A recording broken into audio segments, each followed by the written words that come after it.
And there are two considerations we try to think through here. One is the degree to which the actual harm will be, and the degree to which we did our due care by thinking through honestly what we thought it could be.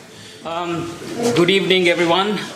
Thank you for coming to the Mid-America IT Connect event on this beautiful day. So this is our 19th presentation. My name is Vijay Konkimala. I'm the owner of Polymorphic Systems and the founder and the host of this event. We started this Mid-America IT Connect event about 2 years ago to share and collaborate on cutting-edge technology and network with IT professionals. So we have had great speakers in the past, and today we have another great speaker. And it is Mr. Chris Cronin. Mr. Chris Cronin from Halock Security Labs, and he's going to be talking about the risk and liabilities in cybersecurity. Welcome.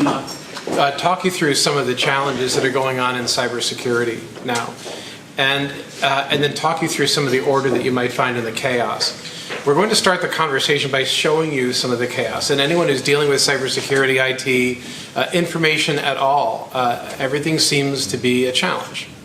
Among the worst challenges, some people normally think are the new hack attacks, the new methods of attacking systems.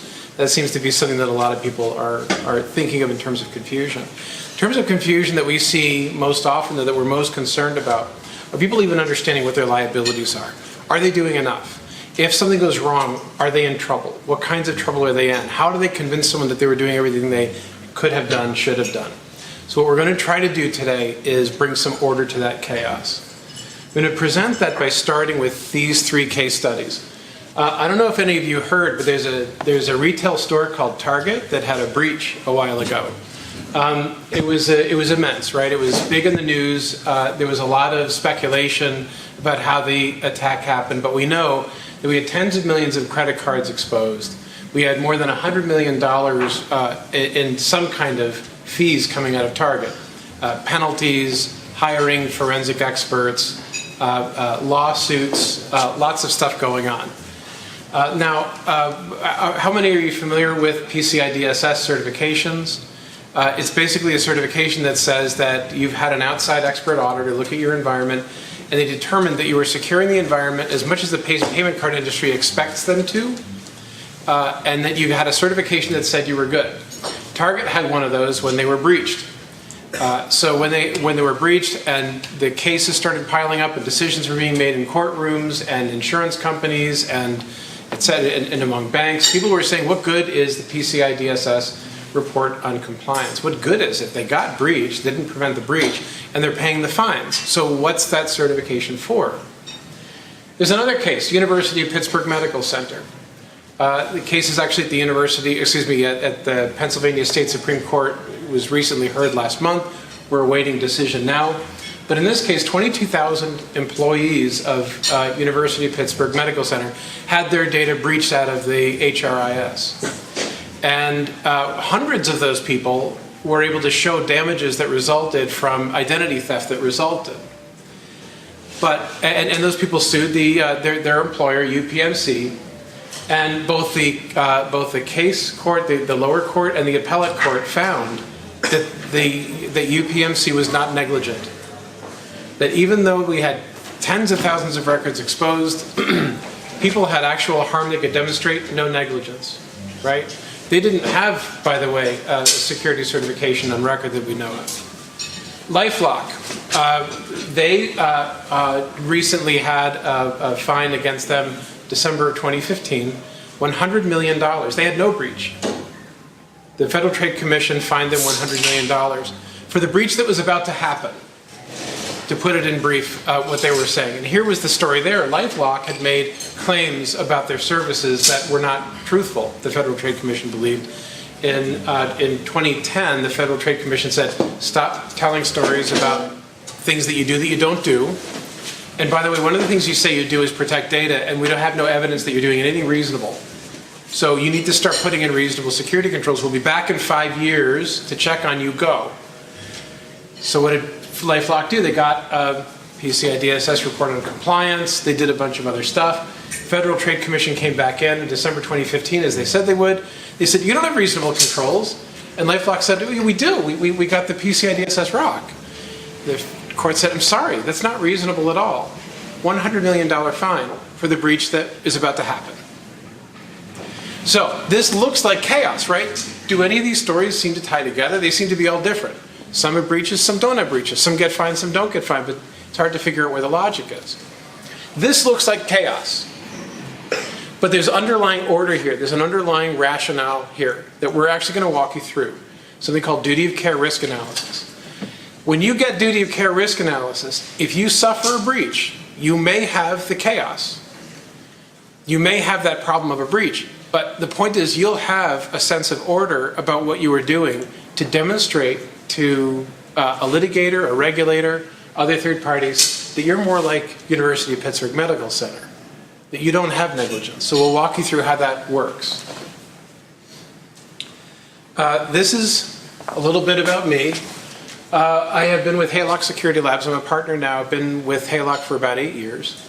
Halock has been operating in the Chicago area, most specifically for about 21 years. We work with organizations around the country and other countries, but we're focused on security services. So penetration testing, risk assessment, stuff like I'm talking to you about tonight, some compliance work, engineering. But Halock is the organization you go to when you're trying to figure out how to make security in your business work together. There are a lot of folks out there who they'll help you get through the checklist to get compliant and get a certification. We help people with certifications, but we're the group that says if you want to get better, we can take you there. So that's the kind of organization we work with most.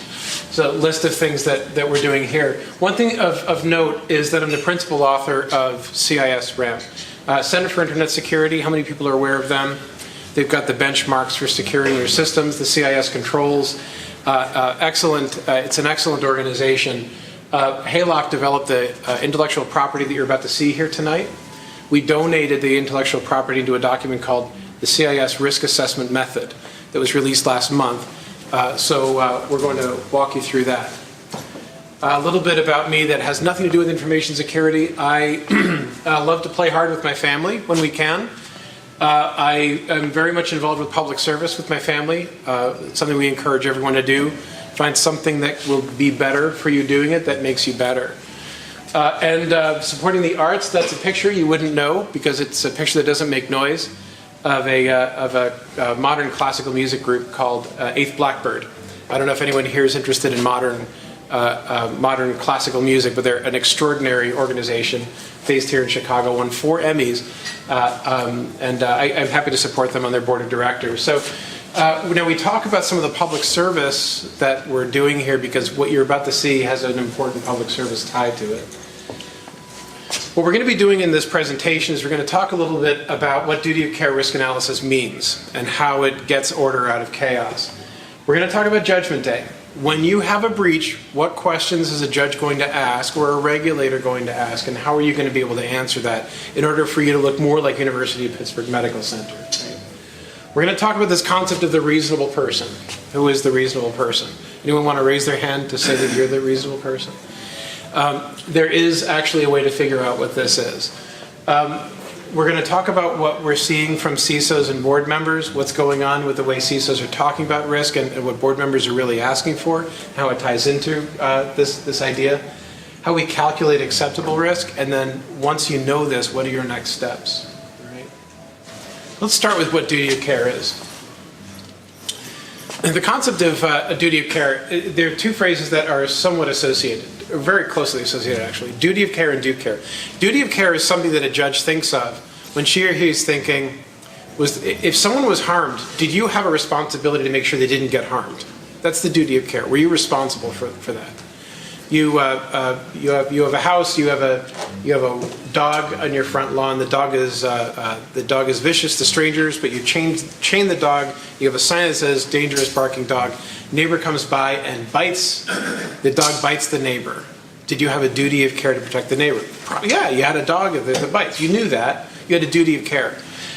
Due care is was the safeguard you put in place appropriate for the risk that you were facing? So due care is, well, was the chain I had the dog on enough? Was the sign warning people enough? Duty of care, did I have a responsibility? Due care, did I have the right amount of safeguard, right? That should. Regulators also talk about this. They call it reasonable and appropriate. If you're reading regulations, HIPAA security rule, Graham-Leach-Bliley safeguards rule, etc., you'll see this concept of reasonable and appropriate come up. They're talking about the same thing. When judges do this, when judges talk about this, they use something called the multi-factor balancing test. Multi-factor means they're going to think of a lot of different things and see how they balance out. We'll show you what that is in a bit. But in general, think about your mission and your objectives. What are you trying to do as an organization for others and for yourself? And what harm might come to others, and are they in balance? This is the basic concept of what duty of care means. This word cloud is a collection of the many different items that go into multi-factor balancing tests throughout the 43 states that have them, 42 or 43 states? Yeah. Many states all have their own different way of judges making a decision about what goes into a duty of care balancing test. There's a lot to read here. So what Halock did was we broke some of these down into some basic concepts. Social utility. Why were you engaging in this risk to begin with? So if you're engaged in an organization that has systems that can create harm, information that can cause harm, why are you doing that? What's the utility of this? If you have more data than what you need, and you have it, and you lose it, and it creates a risk, then maybe your utility, the purpose for you having that, doesn't match the actual risk that you created by using it. So this idea of utility, the benefit to others, is important. Foreseeability of threat. This is another factor that judges talk about. Was this the kind of thing you could have seen happen? Yeah, I knew my dog could bite a neighbor. That's why I had it on a chain and had the sign out front. It would be less foreseeable that, did you know the dog would be swearing at your neighbor? No, that completely not foreseeable. I was not responsible for the dog swearing at the neighbor. Did you consider the potential impact or the degree of harm to yourself or to others? Did you think of the burden of the safeguard? This is very, very important. A judge will ask, and a regulator will ask, was the burden of the safeguard greater than the amount of the risk that you were dealing with? We'll talk about how to mechanize that in a bit. Effectiveness of the safeguards. Would an alternative safeguard have given you the protection or given the neighbors the protection they deserved? And relationship between the parties. Did you owe anything to that person based on your what they call proximate cause, your relationship with them? How direct was your behavior to that person's harm? Right? We break this down into this concept of 8 questions. We'll take a look at those 8 questions in a bit, but when you're sued, a judge will basically be asking you some combination of these 8 questions that we'll go through now. The first was the breach against the plaintiff foreseeable, as we asked. In information security, this is very, very interesting. So we have a good history now of knowing what kinds of things cause problems. We know there are hackers. We know how ransomware works in general. We know people lose things and drop things. We know people accidentally email things, right? We know some people try to bring a system down through denial of service. A lot of these things are foreseeable. Sometimes something isn't foreseeable, right? So, if, for instance, I'm thinking about JP Morgan Chase had a list. It looks like basically like a white pages for email, but it was a listing, email addresses and names and postal addresses of people who were clients of JP Morgan. But it didn't say what their account number was, what transactions they did, where they worked. Nothing interesting about them. Their birth date, social security number, none of that was in there. Email, name, and postal address. So they didn't put this information in as protected information because it didn't classify as protected personally identifiable information or financial information. Looks like the white pages with email, right?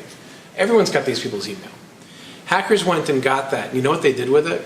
They used it to sell penny stocks. They said, hey, as a trusted broker for JP Morgan, we know that you do good work with them, and we're going to let you know about this great deal. For only pennies on the dollar, you can get the such and such, and it will escalate. Right. So all of a sudden, customers of JP Morgan Chase are being solicited by a boiler room, asking what the heck's going on. Right? Was that foreseeable? Man, you'd have to really think that one through. They didn't even think this was an asset, this list. This looked like just a phone listing, but with email addresses. Who would do something like that? But it's the fact that JP Morgan Chase had it in a folder called, clientele or something, that someone decided that that was valuable. So this idea of foreseeability of the threat becomes very important in the way we analyze risk. Did you consider the impact of the foreseeable harm? When we talk about impact, you'll see we're talking about impact to the organization and to others. What did the public and the injured parties gain by you engaging in the risk? This is this utility question. If I'm a patient at a hospital and a doctor says, I need your name and I need your health history, and I think I'm getting a heart attack, I will give that physician my name and my health history while I'm lying back. Hopefully the physician's working on me to keep me alive. Because there's a lot of value in me giving her that information, right? If during that process, the doctor somehow loses this information, and I say, hey, that's not fair, she lost my information, a judge would ask, and a regulator would ask, if it's a HIPAA issue, well, what was going on? Well, she was saving me from a heart attack. Okay, buddy, come on. You gave the information, this was an emergency situation, let's all settle down. You benefited from this just as much as anybody. This is considered. Well, what did you gain by engaging in the risk that led to the breach? You, meaning the organization that suffered the breach.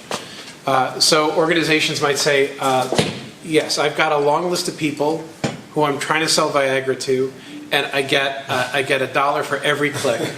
That is the value I get out of it. Okay, what is the value that others get out of it? Zero. Because they're being inundated by spam. I'm going to have a hard time explaining if I have a breach with that list of people who I think are candidates for Viagra, right? I benefited, they didn't. That's going to weigh heavily against me. What alternative safeguards would have mitigated the risk? This is a big one.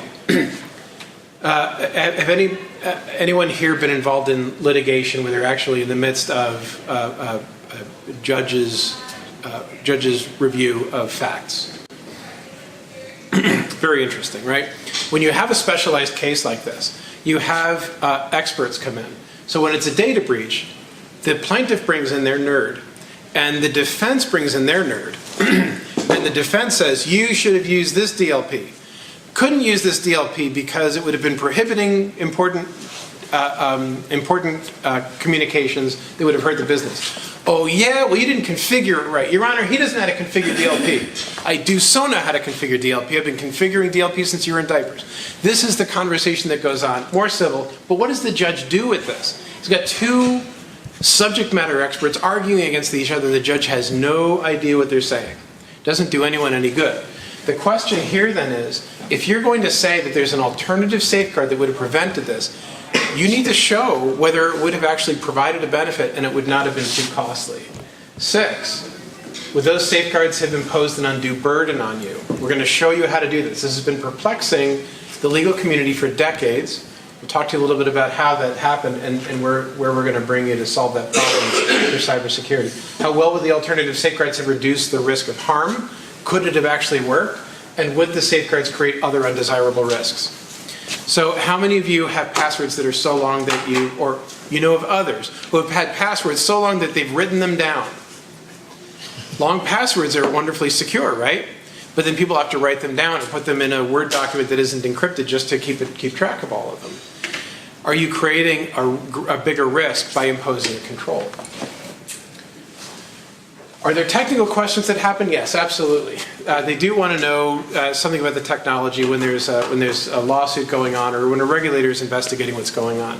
But again, they get stuck in this situation where if they have these two battling subject matter experts, it doesn't do anyone a whole lot of good because you have more heat than light.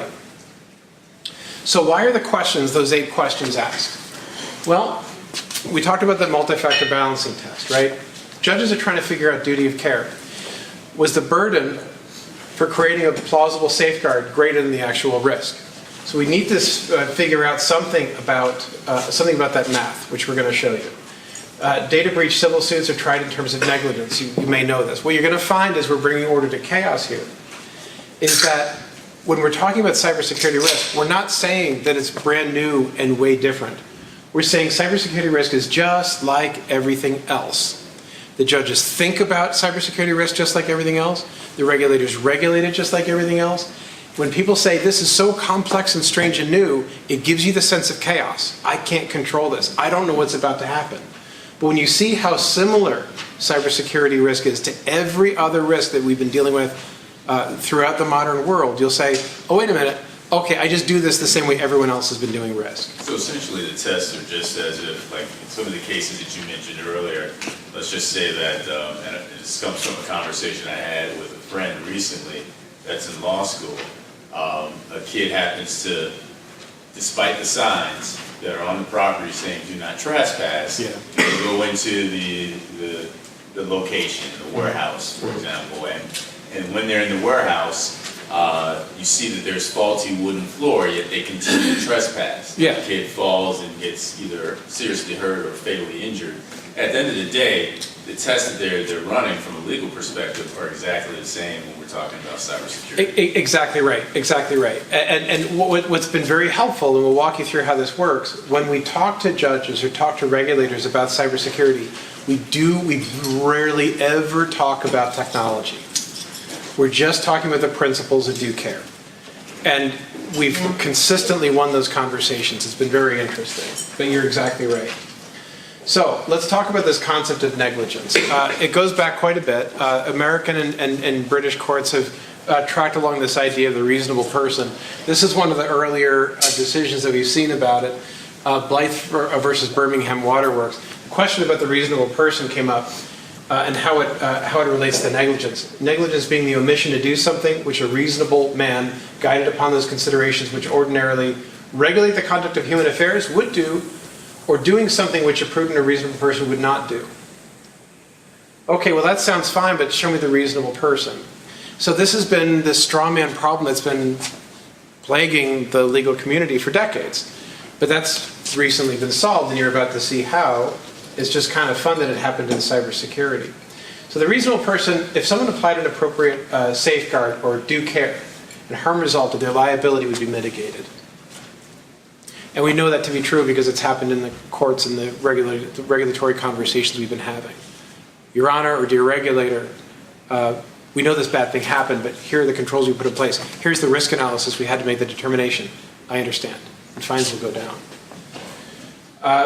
So how's this communication gap coming up then? Information security and the legal community have not been talking very well. They've been trying.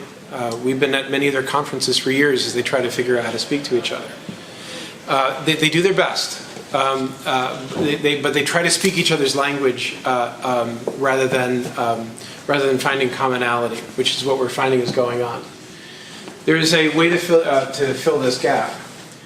And what we're doing is we're doing that by helping people understand, helping people outside of the courts understand what a reasonable safeguard is. There's a concept called calculus of negligence.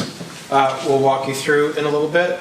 But the idea is that we're considering foreseeable threats and their likelihood, and then we're finding a way to compare it to the safeguards that are available to us to see if the safeguards pose less of a risk. Calculus of negligence has an interesting history. It's the first time we saw a little piece of algebra that pop up in the courts about risk.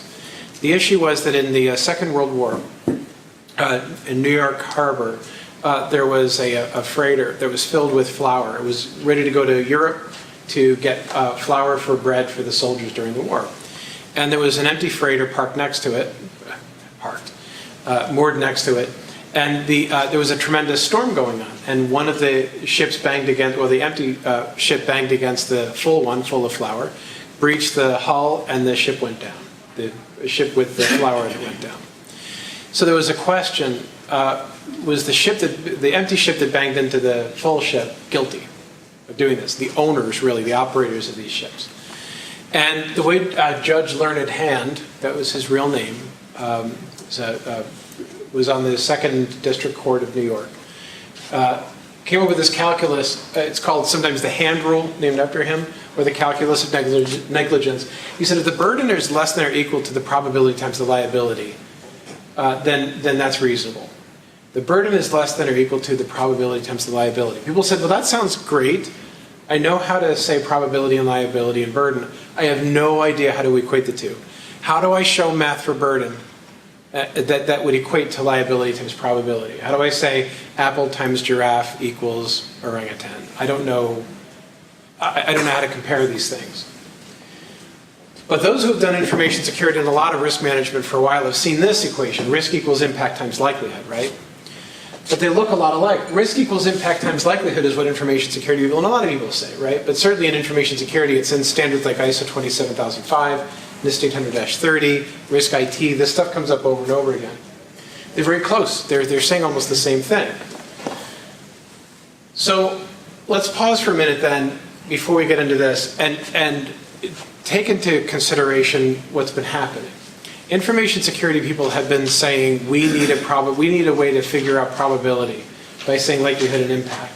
And these judges are saying we need to figure out how to compare burdens to probabilities and liabilities. Regulators since 1992 have had something called Executive Order 12866. Executive Order 12866 is really simple, really interesting. We had 12 years of Republican presidents in the United States who were very friendly to business. And as a Democrat came in, people said, oh no, taxes are going to go up, regulations are going to go up, all hell's going to break loose. Well, one of the first things that President Clinton did, he enacted this executive order, 12866, and it said all regulations will be enforced using a cost-benefit analysis. So we will not make any regulation create a cost so great an industry that it's greater than the risk it's meant to address. That sounds very nice. But now how do you do it? Well, there were two levels. One was we're going to examine regulations to make sure regulations aren't in total hurting the economy at the macro level. But with every regulation that was going in, there was this requirement. Do a risk assessment. Get to reasonable. Do your risk analysis. Do something appropriate. And people were seeing this language and saying, what does this mean? Reasonable and appropriate. Well, what they didn't realize was it tied back to this idea of a cost-benefit analysis. Figure out a way to determine whether the safeguards you're being asked to put in place are more burdensome than the risk it's meant to protect. Okay? Sounds interesting. So as we're taking this pause, let's ask real quick. When we're dealing with boards of directors, how many are dealing directly with boards of directors? Dealing directly with executives, right? Do you find that members of the board of directors and executives talk the same way? When you're in the middle of a board meeting, the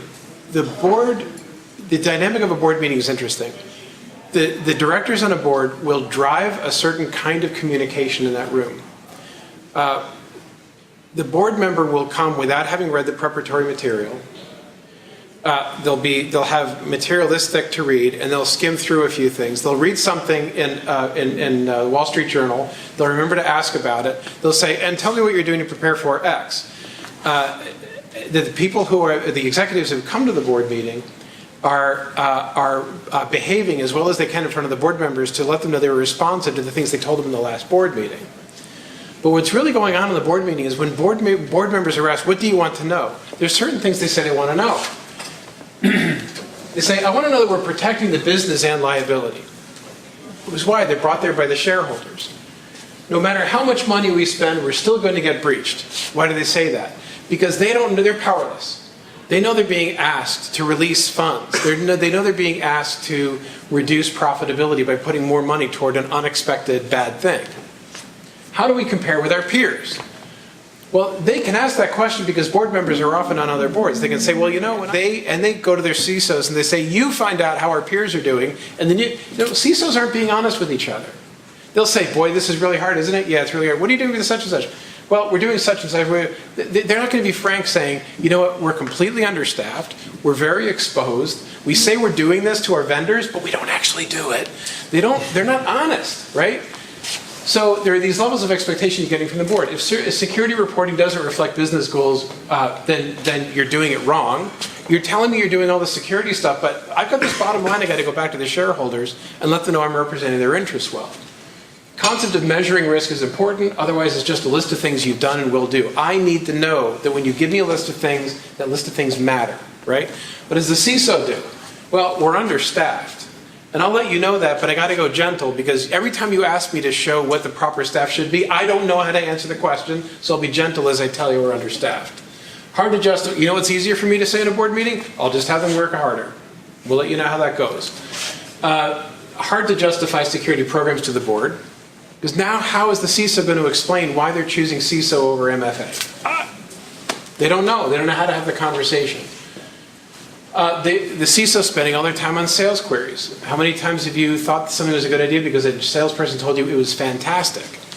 CISOs get distracted by this. I could do everything right and still have a loss and get fired. Has anyone known anyone to get fired for having a breach? We see it all the time, I'm sorry to say. And there's this concern no matter what I do, remember that chaos in that first slide, I'm going to be Target, I don't know I'm going to be University Pittsburgh Medical Center. I might end up being LifeLock.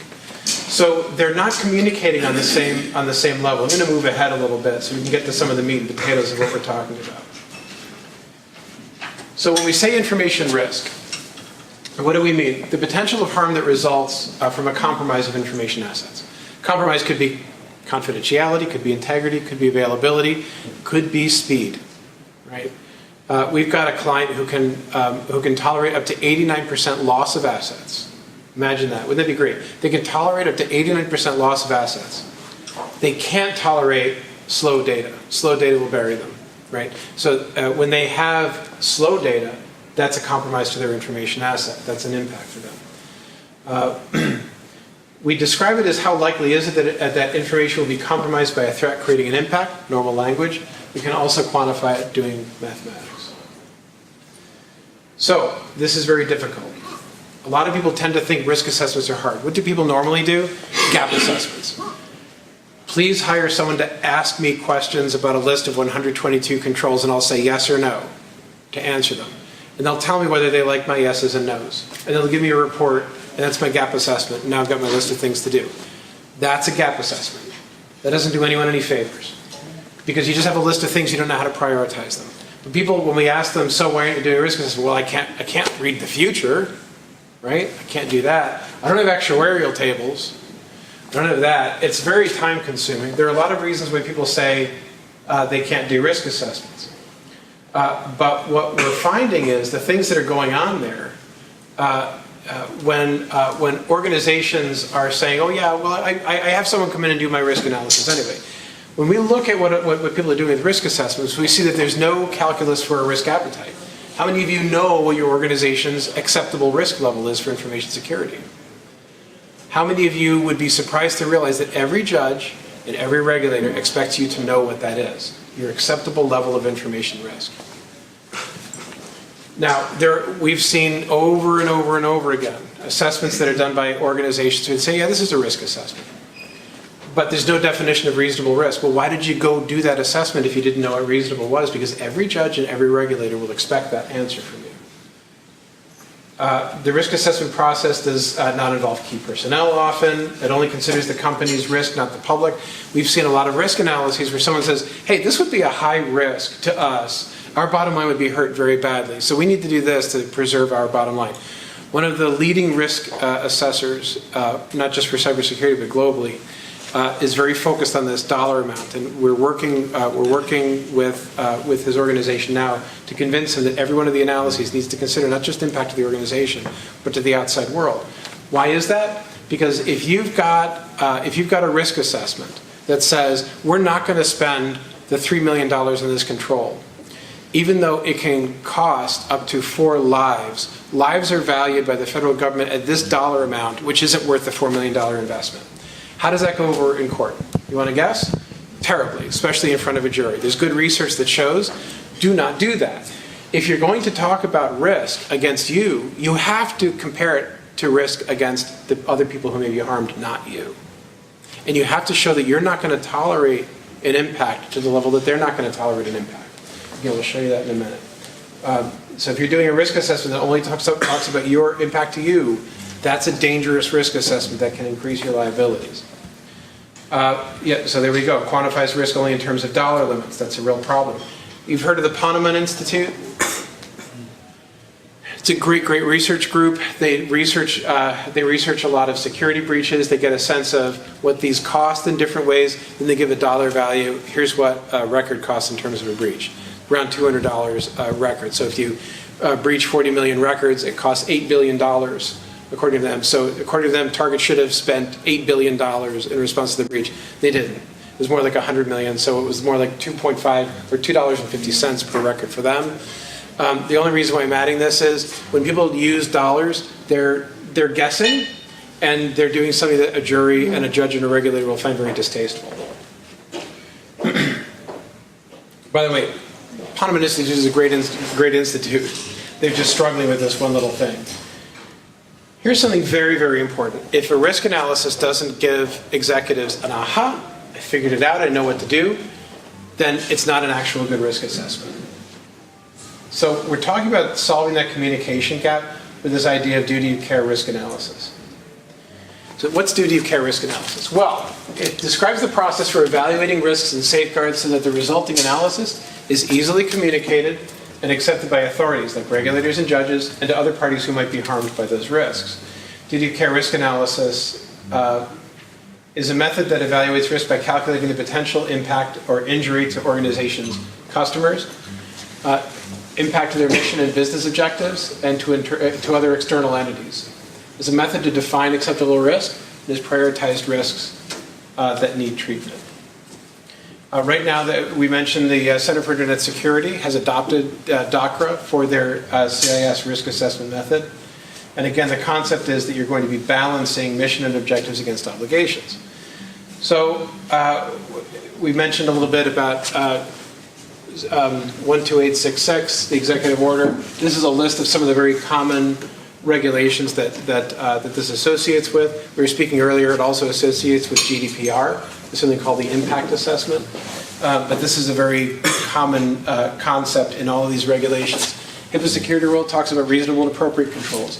Graham-Leach-Bliley safeguards rule talks about reasonable safeguards. Massachusetts 201 CMR 17, everything based on risk. 23 NYCRR Part 500, people call NYDFS, all based on risk. Do you put multi-factor authentication on everything for DFS? A lot of people think so. No, you're supposed to do it based on risk. They see that and go, what's risk mean? I'm going to show you. If you are in that world where you don't know what NYDFS is trying to tell you or other regulations, and you don't know what reasonable and appropriate is, you might get an auditor's readout that looks like this. I'm looking at these security areas, auditing, physical security, backup and recovery, disposal. I looked at all these things, and blue represents where I'm compliant. Yellow represents what I have to do to get to 100%. That's what audits look like. That's what gap assessments look like. It assumes you're supposed to get to 100%. Risk says reasonable and appropriate. You're not supposed to go all the way to the end. Same level of compliance in the blue, less yellow. Because you have to figure out what reasonable and appropriate is, not everything.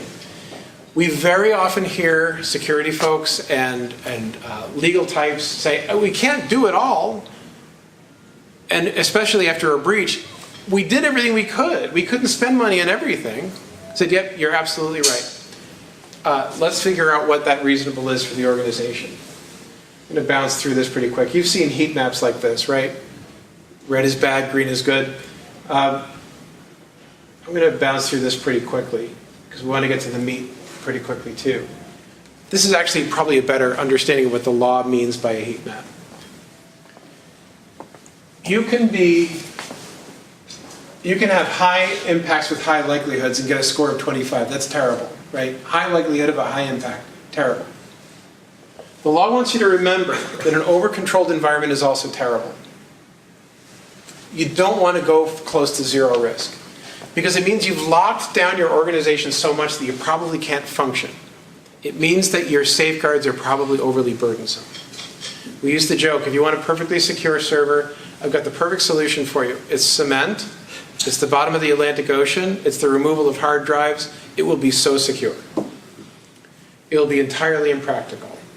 But this is something that the law is trying to drive. So let's actually talk about how we're going to calculate acceptable risk definitions, right? Remember what we're trying to do here. We're trying to show what's reasonable and appropriate. So each organization has to define that for themselves. We've done hundreds of these risk assessments, hundreds of these definitions of acceptable risk. We've never had two identical definitions of acceptable risk. Even when we go retailer, retailer, retailer, they all have different definitions, no matter how similar they seem to be. But here's some of the secret sauce. We're going to define impact levels and likelihood levels using the same values that you saw in a heat map, 1 through 5. But we're going to make them very meaningful. We're going to figure out scores that are going to be acceptable and those that are going to be unacceptable. We're going to talk about likelihood in terms of foreseeability. Very simple concepts, right? Then we're going to say, if I have a way to describe the line between a tolerable and an intolerable impact, then I've articulated that well, then I've got a good way to start my definition of what a reasonable risk would be. If I've got a way to talk about foreseeability in a way that helps me think, how foreseeable is that intolerable impact? Now I have the ingredients to talk about whether something would appear to be acceptable, right? Let's put a little meat on this. We're going to talk about mission, objectives, and obligations, because remember what we said, the impact will not just be against impact to you, it'll be the impact against anyone who might be foreseeably harmed, including you. So let's talk about impact definitions. We talk about mission, objectives, obligations. Remember that question the judges asked, what was the utility of your having the data? What was the value in you doing it? What did everyone benefit? This is the mission. And the organization, when they define their mission, is going to say, why am I doing this? Why does someone join in risk with me? If it's information risk, information has to stay confidential. Why did they give me that information? What benefits them? And why am I doing this with them, right? If it's a service, why are they joining this service? There's a risk here, but why are they doing it? I'm doing something valuable to them. I have to define that. Objectives, I'm going to get selfish. What am I trying to accomplish? I want to grow. I want to be profitable. I want to be the first or second in my field. There's things that I need to accomplish in order to make my business worthwhile. Very rarely do we have identical definitions for even objectives, client to client. Very rarely. How about obligations? What do I owe others? Now I have to think through what harm could happen to others, right? So I'm going to walk through that. We'll avoid going through the details about mission, objectives, and obligations. We can get through this pretty quickly. We're going to talk very quickly about likelihood. The idea of likelihood. People tend to talk about likelihood in terms of percentages, right? What is this? Is the likelihood of this under 1% or over 1%? We find that people are terrible judges of guessing percentages of likelihood of things, right? Now, if you've got a good probability model, there are very excellent ways to do a good job with this. There's some great thought leaders in this area.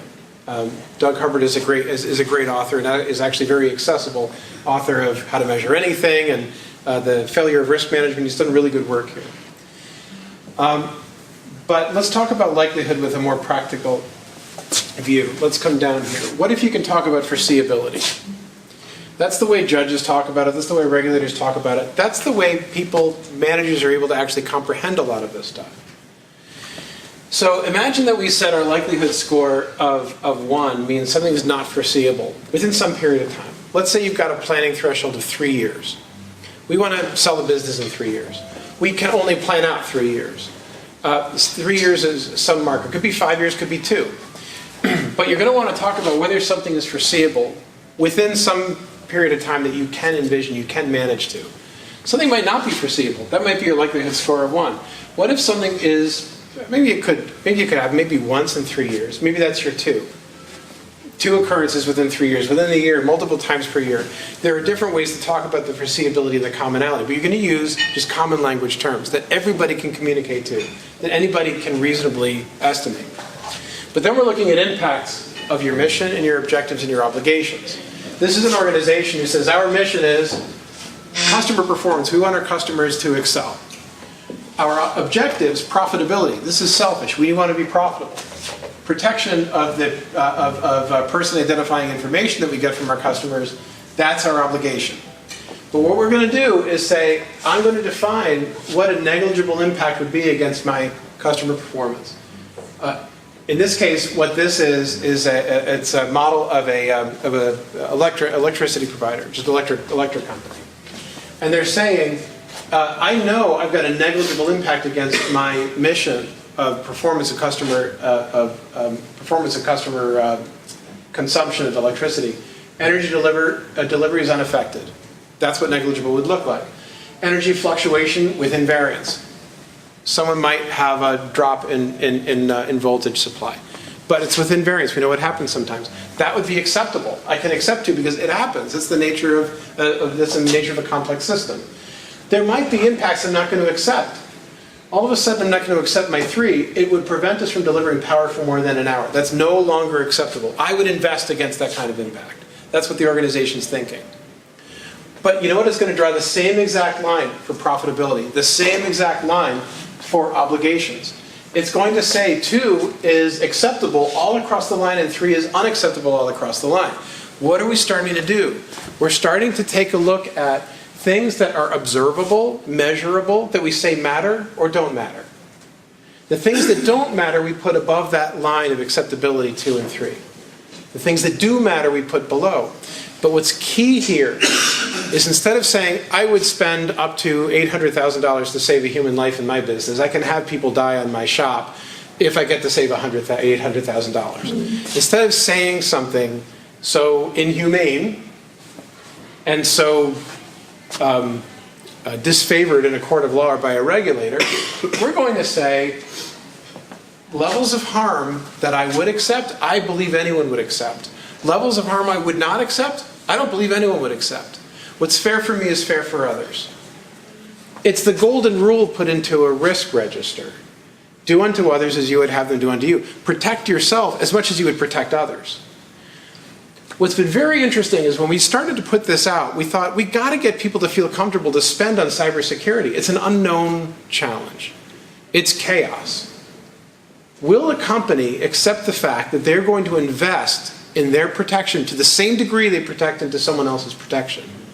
And it turns out that every single client we went to took this on wholeheartedly, and many of them said, this is not only good for cybersecurity, this is really good for our food production issues where we have had a hard time defining risk. Our other client issues, our fraud issues that have nothing to do with cybersecurity, but we have had a hard time defining risk. Organizations saying, this is actually the way we need to be thinking about risk everywhere. They just have a different obligations per issue. This is taking care of cybersecurity issues. There might be another column there for fraud protection. There might be another one there for food safety, depending on what the organization wanted to do. It turns out that when organizations see this, they think, I've got a way to define risk, and it's fair to me and it's fair to everybody. And when someone comes in to look at it to see if I was out of my mind, they'd say, oh, you were treating yourself just as equally as anyone else. So this is just the way you evaluate risk. Now, we also talked about the concept of acceptable risk, right? So the acceptable risk concept is, sorry about this, when we have a definition for what that unacceptable impact is, we can say, if this is unacceptable, at what point will I start to invest? Would I invest if it's not foreseeable within 3 years for that to happen? No, why would I invest in something that's not foreseeable? Would I invest in something where I think the occurrence could happen once in the next 3 years? I think I would do that. When I'm evaluating risk, if someone thinks that there's something, a scenario, that could have an occurrence within the next 3 years that could create this kind of impact, I have to invest against it. But I can accept everything less. I can accept something not foreseeable. I can accept a common occurrence of an acceptable impact, right? So now what's happening is you've got a way to define very clearly in very plain language, in a way that can be evaluated very systematically, whether your risk is acceptable or not. And is the risk to you comparable to the risk to others? It becomes very elegant. We have a plain language way of saying,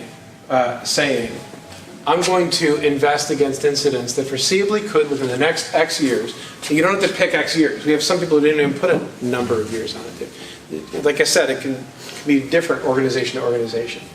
It would prevent us from delivering power for more than 1 hour against our mission, would reduce profits by more than 400 million, would release up to 100 PII records of our customers. We would invest against that. We can accept everything less. And we can give someone good reason why we would. Now, when our clients have put this up against regulators after a breach, the regulators have been very friendly to it. They say, good, this is the risk analysis we're asking for. We work very closely with law firms who are trying to protect their clients after a breach or when they have a regulatory issue. We work very closely with a law firm whose lead partner for their cybersecurity practice was the author of the HIPAA security rule, which says that's what we meant by risk. So this has been doing very, very well, even though it seems very simple. Let's take an exercise. That organization that we were talking about. The CIS Controls, we mentioned them, the Center for Internet Security. This is just one of many security frameworks that exist out there. But they're looking at Cybersecurity Control 1.1. They've got an asset, any device. They've got an owner, it's IT who owns it. Their vulnerability, well, they're doing sporadic asset scans. They don't know everything they've got all the time, right? If they did asset scans a lot, they would know what assets they had, they would know what was vulnerable, and what wasn't. The threat they're concerned about, because they're doing sporadic scans, is there might be undetected compromised systems in their network that start to attack other systems. They're concerned about that. If that happened, what would be the likelihood, what would be the mission impact? It would be acceptable for them, but the mission of their objectives and obligations, to have a bad system in their network start to attack them when they didn't know, they would be concerned about their objectives and their obligations. It would be unacceptably high. They could recover from it. 4 impacts could be serious, but you could recover from them. They wouldn't be catastrophic. What do we think the likelihood is? And there are many ways to arrive at likelihood. There's a lot of good data out there that we can bring to this question. But they estimate that to be foreseeable, that it could happen multiple times within 3 years. They multiply the highest impact by their likelihood, and they get a score of 12. That's above our acceptable level of risk of 6 that we talked about earlier. Oh, this example I think is 9 for these series of examples. Oh, was it? Oh, okay. Oh, right, because 8 is, yeah, this is a different example where the acceptable level of risk was 9, so we have an inconsistency. I apologize for that. You say, well, what if I implement a network access tool? That would automatically detect new systems as they come out. What would my risk be there? Well, they're going to do the same impact if someone got away with it, but the likelihood of someone getting away with it now is perceivably low. My 2 times 4 is 8. My 8 is below 9 in this case, so it's acceptably low. That's a simple one. We have situations, though, where a risk can actually create, a safeguard can actually create a risk as well. In this case, the control requirement is deploy an automated operating system or a patch management tool. Their enterprise application farm is the asset. The owner is DevOps, and their concern is that systems are difficult to patch. This is a very, very serious problem out there. A lot of systems are fairly fragile. They've been out, they haven't been maintained well. There are vulnerabilities. You're supposed to apply patches. It's hard to apply patches sometimes because you don't know if it's going to break something on a fragile system. This problem is endemic throughout the industry. That's why you hear about a lot of patches that haven't been applied. So they say, we've got an issue here. We're concerned. This is difficult to patch. We're concerned about a hacker attacking one of our platforms. If that happened, what would be the impact to our mission? A 4, serious but recoverable. How about our objectives to our objectives impact? Well, that would be just over acceptability. That would be a 3. How about our obligations impact? That would also be 4. We could probably recover. The likelihood here they were concerned was 4 because they're starting to see a lot of things hitting the vulnerabilities that they've got that they can't patch. Their high impact score 4 times their likelihood 4 gives them a score of 16. That's clearly above acceptable. So someone says, well, you can implement an intrusion protection system. I don't know how deep the awareness is of an intrusion protection system. An intrusion detection system is a device or software application that monitors a network or systems for malicious activity or policy violations. But it can actually look at network traffic, determine whether it looks suspicious, and stop it, right? What if we put one of those in? Well, here's the problem. Some applications, we've seen this quite a bit, some applications are written so amateurishly, there's such a word, that the proper intended function of the application looks like a hack.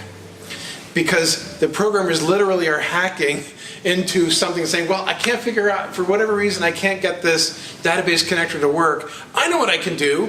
And they write code that looks exactly like what a hacker would do when they're trying to do DML in a system through, say, an unapproved code base. So now they say, look, our honest-to-goodness code looks like a hack attack. If we put IPS in, then the application will stop working. What if the application stops working? Well, our mission will be hurt. Seriously. The objectives will go up because now that people realize our core applications are so kludgy, they look like a hacker attacking the system, we're going to have to completely replace everything, and that's going to create a huge impact on our objectives. Our obligations, they'll be great. You can't have a hack on a system that's broken. It fell down. It doesn't operate. So our objectives are fine. We put a control that took care of our objectives, but it hurt. It took care of our obligations, but it hurt our objectives and mission. So we end up with the same unacceptable risk of 16. You're going to see this an awful lot in cybersecurity, and this is a lot of the chaos that people are dealing with. I know that there's a risk. I know there's a problem, but people are telling me that if I put this control in place, it'll be bad too. When you hear that, you think, I have to find a way to compare the two. And this is exactly how you do it. Someone might say, I've got an unconventional way to do this. What if we hold off on that intrusion prevention system? What if we use a web application firewall for the time being? We can check for what looks like hack attacks coming from the outside, and then we can implement intrusion detection. So even though our kludgy code looks like a hack, we'll just get an alert. It won't stop everything, but it'll let us know what we have to fix in our code because it looks like a hack. What if we do that for a while? Can that protect us enough until we fix this thing? Well, let's take a look. If we have this scenario, to what degree could our mission be hurt? How about our objectives and obligations? And the organization says, really acceptable everywhere. This isn't ideal.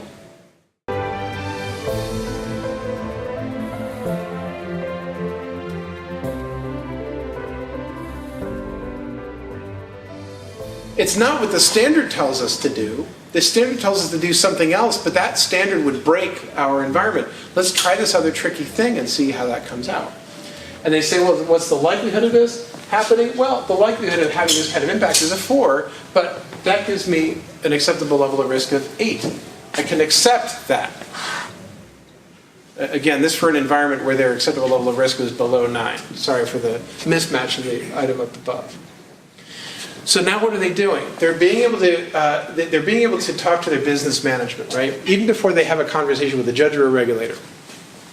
Remember when we said we were looking at risk, we were looking at mission, objectives, and obligations? We found a way to tie security to what we do for a living.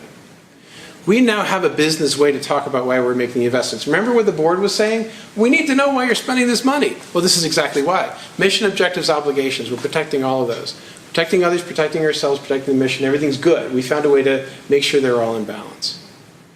So now a manager knows how to say yes to something. You don't have to explain to me how DLP works. You're just telling me that DLP creates this much of a potential risk against what we're trying to do for a living. Well, give me enough protection for my obligations. I can talk to the CFO now. I don't have to explain what regular expressions are, the little piece of logic that makes DLP work.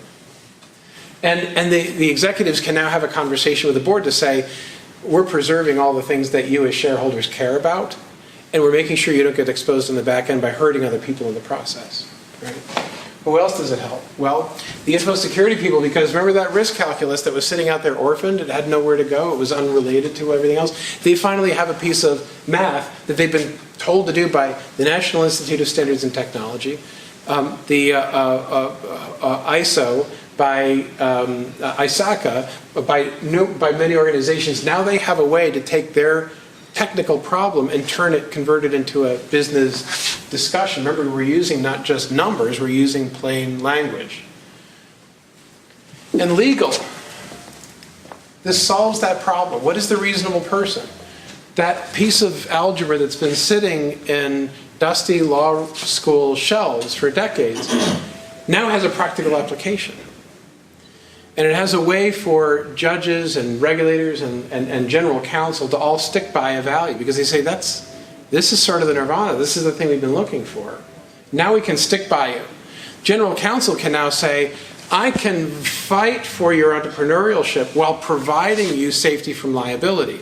Most general counsel don't get that privilege. They're challenged. They say, I got to figure out a way to keep you safe while you're doing your crazy entrepreneurial stuff. So we're finding all communities benefiting from this in total. I want to just bring us back to those 3 stories real quick. This looked like chaos at the beginning. We should have all looked at this and said, this makes no sense to me, right? How is it that you have these three different cases, these three different facts, and they all have different results? Target, their risk assessment only looked at harm to themselves. They didn't even have a consistent risk assessment. They just had risk memos. We can't do this because it would hurt this budget this much. We can't do this because it would hurt that budget that much. We can't do this, but we can do it next year when they have the budget for it because we can't afford it this year. Never thinking about the harm that could come to their guests, their customers. So the judge said, I'm sorry, that's not reasonable. This is what we call negligence, and the fines started coming. The University of Pittsburgh Medical Center, they said, we have a utility. We are their employer. We need this information in order to process them as employees. The thing that happened, we have protections. Whatever it was that happened, we could not have stopped. We didn't even know what it was. This was that slick. How can we prevent ourselves from getting attacked by criminals who are using methods that are this hidden? And the two judges said, well, yeah, the utility versus your inability to foresee whatever it was that happened, utility wins here. That's the duty of care balance test. You have no negligence. LifeLock. But we got the rock. How are you fining us $100 million? I'm sorry, you didn't do anything reasonable. Well, what do you mean? LifeLock asked. The Federal Trade Commission said, you need to foresee the likelihood of threats that are coming at you. Consider the harm that may come to others.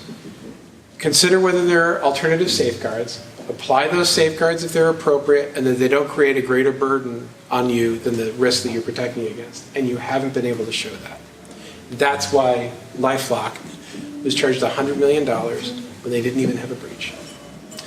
So that's the essence of duty of care risk analysis. There's a lot of legal theory, a lot of history here. But what is it that you do next?